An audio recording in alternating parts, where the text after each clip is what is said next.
So, wrapping up on the Dubrovnik Digital Nomad-in-Residence project, here with 5 of the stars of the show. Just reflecting on the last month and today's press conference and the presentation of their findings. Albert, we'll start with you, because you're the cleverest man in the room. You've written books on the future of work and stuff like that. You obviously know that Dubrovnik is not a classic A-list digital nomad destination at the moment, but still you decided to apply and to come.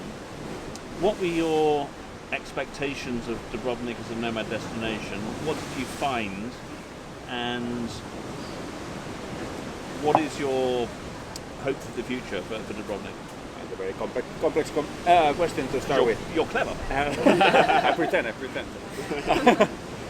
No, for me it was interesting to apply in also all the relation or the similarities with Barcelona, being a very touristic destination. How can a very touristic destination also accommodate digital nomad, or as we develop also from some of the proposals, workation, which is a slightly different type of proposal. And I think in that respect we discovered during our experience here and the research that there might be a sweet spot for Dubrovnik. And also I needed to understand firsthand what are the needs for traveling like that. In my life I've traveled a lot for work, I've traveled like a backpacker, I've been expat in Asia for 2 years, but that's a different experience. It was interesting to see what are the needs that you have, which are different, as we discovered, no? In terms of accommodation, in terms of connectivity, workspaces, not just one as we had here in Madrid was super good, but also around the city. My learning expectations were covered. Right. That was a great answer, and you deserve a free beer for that. Okay. Hang on. Oh, well, here we have that. The big beer. And so, Ron, one of the big recommendations is this whole thing about beyond the walls. You've been living in Lapad for mostly, and when we spoke a couple of weeks ago, you were saying that you've hardly even been to the old town.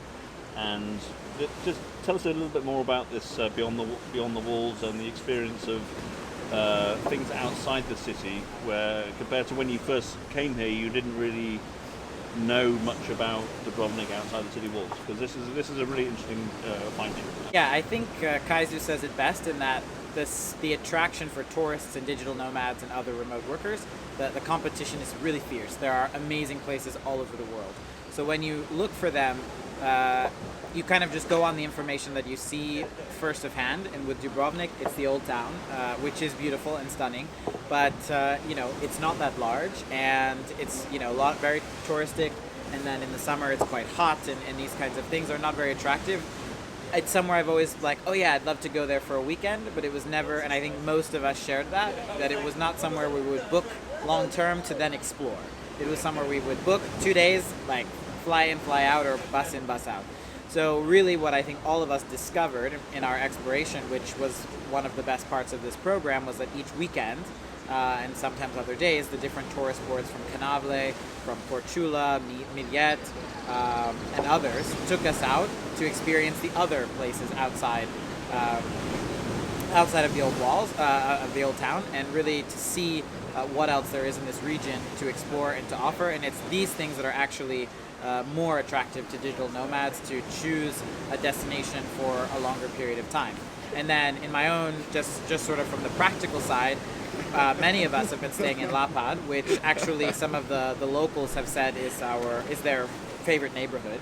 But it's somewhere that if I had planned a stay here, I would have thought, okay, there's only the old town, I better stay in or as close to the old town as possible. But actually the neighborhoods outside are very livable, very walkable, there's great restaurants, and it's actually more accessible. There's better grocery stores, closer to the market, less congested, etc. So, and there's also really nice beaches there. So actually, from a long-term perspective, I would not recommend staying within the city center, the old town, because it's somewhere it's great to go in and have a meeting, have a coffee, visit something, and then go out. Because especially, I imagine, under normal circumstances. So that's the whole notion of beyond the walls, is that we believe, from what we've experienced, that Dubrovnik as a launching point, a staging area for further exploration, even to other places we didn't get to, like Montenegro, Bosnia and Herzegovina, could be one of the biggest selling points for Dubrovnik for a different demographic that stays longer. Rob, you're here for a month and you're working. Tell us about the experience of, in the digital nomad context, of spending a month in Dubrovnik, where you're working like 9 to 5 or longer or whatever, and then what's on offer for the weekend and the evening and everything else. And how was that for a 1 month experience? Was there enough content? What surprised you? What would you recommend? What's your overall opinion? Well, if it was more than for a month, I think I have so much things what I want to see, what I want to do, and literally every day after my working days, usually I came in with Albert as one of the first in the co-working office, and we left as one of the last. And after work we went exploring, went to nice restaurants, nice cafes, usually with a few drinks as well, and escape rooms, also very challenging things for the mind, not only pleasure things, but still there's so much to offer. We literally tried to do everything. We did something, and so many nice restaurants. I cannot recommend it enough to come here to enjoy after work. That's, I think, the whole reason why most of us are digital nomads, that you work, and then after work you're experiencing the place, you travel around, you explore, and have a view. Excellent. No, I think that's the luxury of time, not being rushed for that. The No? luxury of time. Yeah, so having a The morning. future of work, the luxury of time. Yeah, because The you bum want, of the beach. Explain this a bit more. What do you mean with the luxury of time? no, It's a because nice I mean, term. you identify all these places, but you don't have like a week where you need to do everything Yes. rushing, Yes. and just you have this mentality of checklist. So you have a list, but then you are relaxed and you try to go the best day. When we went kayaking, it was the best day for kayaking. Sure. So Yes. we knew, we tried twice, the day was not right, so we end up in the good day for that. Yes. I think that's an advantage when you are staying for long. That's definitely luxury. Yes. Zoli, you are an incredible photographer.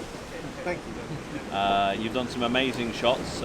Tell us about this region from a position of photography, as a place to go and shoot, and what kind of things are interesting for you as a photographer in terms of both the city and also the region. Well, first of all, I'm a landscape and cityscape photographer, and travel photographer, but these two types of photos I love the most, and we have here everything. So we have the beautiful old town and the nice islands and the mountains, so I have everything here, and I wish I had more time to go out or stay longer, maybe in the next program, I hope. You have to pitch this. Well, in the he camera. also spends about 2 weeks planning a shot, so he needs a longer time horizon than any of us. Yeah. I have an image here that I planned for 2 weeks, because it was the old town with the Milky Way in it, and I have never seen any image like it, but to get it I really needed the perfect conditions. So I checked the weather forecast, checked haziness, when the moon is up or below the horizon, so I had to wait 2 weeks to take the shot, and actually that's probably the favorite moment or favorite picture from this tour. And I think we have everything, so it's a much bigger region than I thought at the first place, and because we had a car, I just went around a couple of times, and I have a list of places I couldn't visit yet, but it would be perfect for a sunset or evening or blue hour shot, so I definitely have to come back and revisit these places. I would say that's actually one interesting thing connected to that I'm still a bit unsure about, but could be another priority area we didn't address, which is the mobility question, independent mobility. So obviously it's great to don't know, but knowing that there's buses around or some kind of digital nomad service or whatever would be, I think, So really essential. This website then that we'll do, we'll answer that. Fantastic. Okay. Yeah. Alyssa, your first time in Europe. you're a massive fan of Croatian water polo, and your dream was to come to Dubrovnik, and here you are. You loved it so much that your parents flew in as well, and then and then apparently cooked the most amazing Japanese curry, which I have massive FOMO over. Tell us about your experience from what you're expecting and what actually you found, and 1 month later, what's next for you? Yeah, I think I came here with. Do I look at the camera? Okay. Look at Nick. He's much better looking than me. Yeah. I think I came here with zero expectations. Just kind of left it open-ended. I didn't really do too much research because I wanted it to be a surprise. I think I had preconceptions of what Europe might be like, but beyond that, I wanted it to be a surprise. Yeah, I think my expectations were pretty much blown away. I shared this with the group the other day, but I came here mostly looking for just exploration of the area, get to meet other people, but also work and do fun things. But I found that instead of more of the destination, it was more about the community, and it wouldn't have been the same without the people I was with. And I think I refocused from travel just to see things, more to I want to connect with other people and get to know other people, and especially be around people who challenge me and are so much smarter than me. So I think that's good. Is your mum available tonight for another Japanese curry? Sure, I'll tell them to come back. Okay. Final question, going right around the room. Your favourite moment of the month? You could have expected this question actually. Yeah. I can start. Yeah. Okay. Yeah. So I accidentally ran into a local guy. His name is Serge, and he was amazing. He showed me around twice. Showed the good spots for photography and for just being a tourist as well. And I revisited these places, and of course the photography part as well. That's my favorite as a photographer, of course. But to see how nice and lovely the local people and helpful was a really, really, really nice experience. Albert, was it a beach moment? Yeah, okay. I was thinking, it was funny, just a funny moment where we went with a group after, we were coming from locker room? I don't know. We went into it was the day after locker room. Went to the Sunset Beach for a beer and a pizza, whatever, and then we in the walkway, one of the sides of, and we met one old man also there called Peter, that Kelsey met a couple of weeks before. He has a boat where they were chatting, and actually this guy showed the picture of the news of the new item of the article, where we were taking pictures here on the beach with a laptop. Okay. And so a random guy, almost a random guy in Sunset Beach, had on his mobile phone pictures of us, and it was scary. We hadn't seen the story yet. We didn't see that. it. It was the first time we saw the picture. Yeah. And he was not the most tech-savvy guy because he didn't even know how to share the article, but he had it on his phone. So that was And actually, great. thanks to him, we said, okay, these pictures must have been published somewhere. And then we researched, and the article had been published like 2-3 days ago, and we didn't know about that. So it was a funny moment with Peter. Ron? I think my favorite moment was definitely our improvised, self-organized trip to the Elefiti Islands. So Kelsey has her key travel rule, which is to make a friend with a boat. So she successfully achieved that goal. She made a friend with a boat. Our sketchy but endearing pink pirate ship. You would be a pirate captain, yes. There's a good reason we signed a waiver for this activity. So most of us, except for I think there are only 3 of us who didn't join,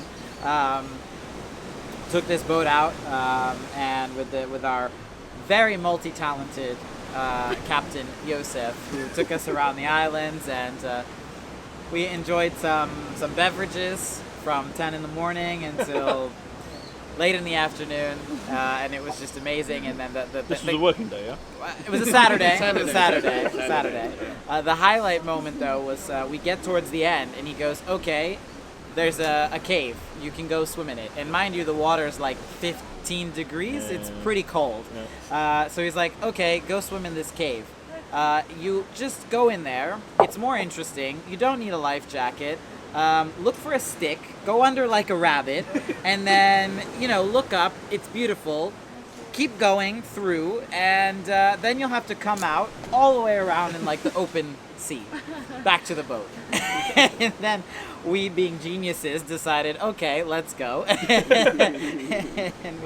we did this ridiculous, getting through this, 5 of us getting through, having to actually swim under a rock into a cave, not knowing we would actually make it back out. But I was just like, wow, I didn't expect to have such a kind of adventurous time here in Dubrovnik. It was really beautiful. It was really cool.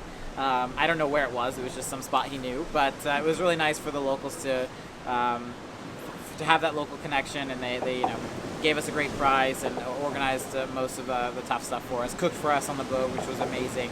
Really much better food than I might have expected on this boat from the captain to just whip up there on a grill. So we had a great time together, and it was an absolutely amazing day. Rob, you can talk about the watermelon, or you can talk about... I was considering this, but and it was one of the great moments, but I think it's not better not to say on camera.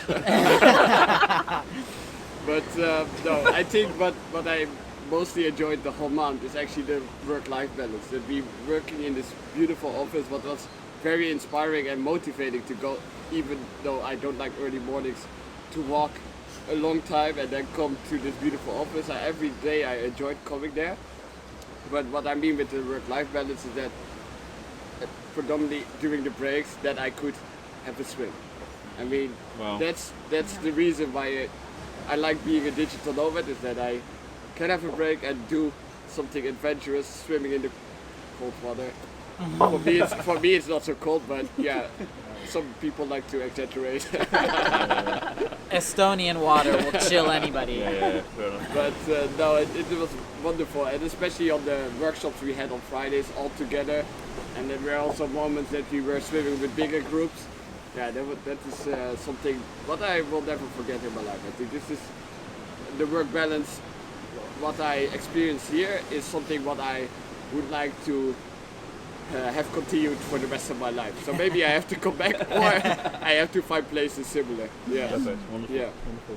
Alyssa. I really loved how we would get together at Tanya's apartment and just share food together, go to the rooftop, and party. Japanese curry. Yeah, the Japanese curry was a fun night. My parents, they were on the way to Albania, and so they said, "Oh, we'll stop by." And I told Your them. Your parents were on the way to Albania. Yeah. That was my reaction. And they said, "Yeah, we'll stop by. We'll bring some. Let's cook some curry for everyone." So we had a night. It was just this past Tuesday or Monday or Tuesday. We cooked a whole bunch of curry, more than I ever cooked in my entire life. My parents too, and we served everyone. It was so good. It was like the first time we all ate rice in a month. Yeah. So it was awesome, and yeah, it was so much fun. It was fun to share Japanese culture with everyone as well, and we danced the night away. It was That was a team They're effort. no No? free- Chopping Yes, and it was a cooking, team so effort, it was a nice But there team. totally no videos of the dancing. That's what you think. Actually, up next. Well, Albert also both of the times brought his VR because VR Oh, yes, headset yes. because he's exploring the future of work, right? So, and we played some awesome games And which are He ridiculous. is the most digital nomad. Yeah. He travels around with a backpack with a virtual reality set. Wow, wonderful. All right, well, thanks very much indeed. It sounds like you've had a great month. Thanks for all your hard work. I think the recommendations you've come up with were fantastic. The mayor has already said that he is 100% committed to the website. He's 100% committed to the co-working space. He's already got a place in mind. So what you've achieved here is definitely not stopping you today. And we also hope that you'll like to still be involved in the development of Dubrovnik, and we've got our group and everything else, and hopefully see you back here soon. But thanks so much, you've been fantastic. Thank you. Thanks, Thank Paul. you.